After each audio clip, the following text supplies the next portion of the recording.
Vetmia si sovranitet, pse gratë që jetojnë vetëm sfidojnë botën. Para se të ndiqni këtë artikull, mos harroni të pëlqeni faqen tonë dhe të lini komentin tuaj të vyer. A keni menduar ndonjëherë pse disa gra zgjedhin të jetojnë vetëm, jo sepse nuk gjejnë një partner, por sepse nuk e kërkojnë atë? Pse vetmia e tyre shkakton kaq shumë siklet tek të tjerët? A mund të jetë se ajo që ne e quajmë vetmi është në të vërtetë një akt i thellë, i fuqishëm dhe madje revolucionar? Në këtë artikull do të eksplorojmë një dimension të feminilitetit që shpesh keq kuptohet, por që mbart një potencial transformues. Përmes lenteve të psikologjisë së Carl Jung, do të zbulojmë se çfarë fshihet pas zgjedhjes së disa grave për të ecur vetëm, jo në hidhërim, por në prani të plotë dhe sovranitet emocional. Një sfida për normat kulturore. Një grua që zgjedh të jetojë vetëm sfidon idetë tradicionale të dashurisë, suksesit dhe feminilitetit. Në një botë ku narrativa dominante, nga përrallat të mediat moderne, na mëson se lumturia e një gruaje varet nga një marrëdhënie romantike, ajo rishkruan historinë. Vetmia e saj nuk është shenjë e dështimit apo mungesës, por një pohim i lirisë së saj. Ajo nuk i shmang lidhjet, ajo por i zbulon veten. Ky zgjim i brendshëm e çliron nga nevoja për të kërkuar miratim nga të tjerët. Shoqëria shpesh e etiketon qëndrimin e saj si ftohtësi, selektivitetin si arrogancë dhe pavarësinë si krenari. Por e vërteta është se udhëtimi i saj buron nga një ndjenjë plotësie, jo nga një boshllëk. Ajo është e plotë dhe, për këtë arsye, mund të presë. Vetmia e saj funksionon si një filtr, jo si një mur. Ajo nuk refuzon dashurinë, ajo refuzon të quajë dashuri atë që e zvogëlon. Ajo respekton veten aq sa të mos pranojë marrëdhënie që i ofrojnë mbjetesë në vend të rritjes. Kjo zgjedhje e fuqishme vën në pikpyetje një besim të rrënjosur, se vlera e një gruaje lidhet me statusin e saj romantik.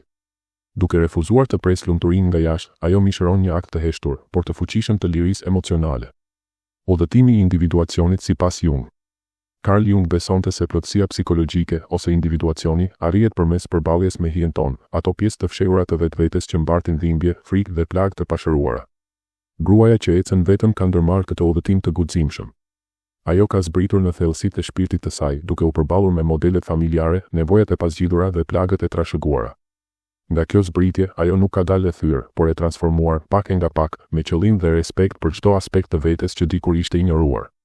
Ky proces i ka mësuar asaj se plotësia nuk vjen nga jashtë, ajo lind brenda.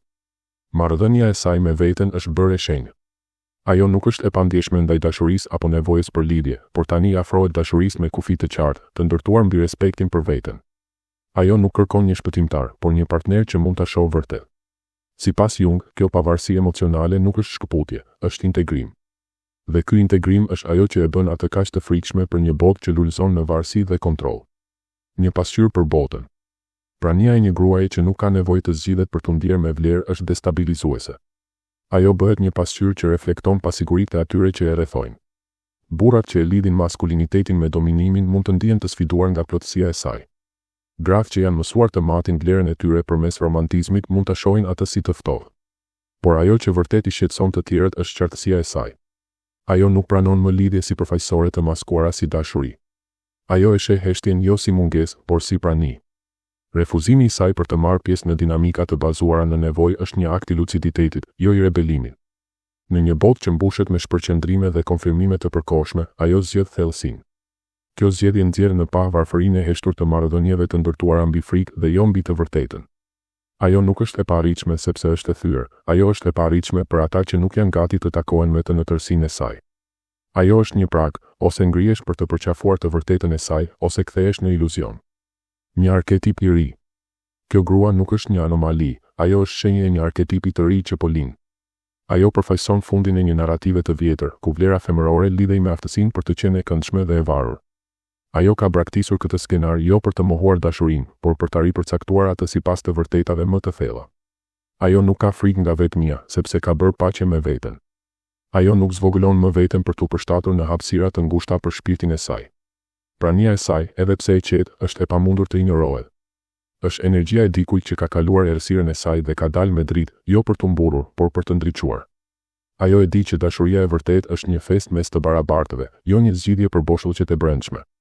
Ajo ecën në rrugën e saj unike, duke lënë pas një ftesë të heshtur për gratë e tjera, të ndalojnë se kërkuar jashtë atë që gjithmonë ka qenë brenda dhe të kujtojnë se kush ishin para se bota t'i binte se ishin të paplota. Zgjimi i heshtur. Ndoshta ajo që shqetëson botën nuk është vetmia e saj, por paqja e saj. Ajo nuk pret më të zgjidhet, ajo tashmë e ka zgjedhur veten. Në këtë zgjedhje, ajo ka gjetur një të vërtetë që nuk ka nevojë për shumë për t'u dëgjuar. Siç shkruante Carl Jung, kush shikon jashtë ëndërron, kush shikon brenda zgjohet. Ajo është zgjuar, jo përmes dashurisë së dikujt tjetër, por përmes kthimit të ngadaltë dhe të shenjtë të vetja. Ky zgjim nuk është vetëm personal, është kolektiv. Duke shëruar veten, ajo thyn zinxhire të heshtjes të trashëguar nga breza grash. Ajo bëhet autore e historisë së saj, një forcë që ndryshon botën nga rrënjët. Çdo grua që zgjohet kështu bëhet një dritë, një ftesë për të tjerët që të ndjekin rrugën e tyre drejt sovranitetit emocional. Fjalët përmbyllëse, ky artikull është një reflektim mbi fuqinë e vetmisë si zgjedhje dhe transformim. Çfarë mendoni për vetminë? Çfarë do të thotë për ju të jeni të plotë? Ndani mendimet tuaja dhe bashkohuni në një komunitet që vlerëson rritjen emocionale dhe të vërtetën e brendshme. Sepse çdo hap drejt vetes është një hap drejt një bote më të vetëdijshme.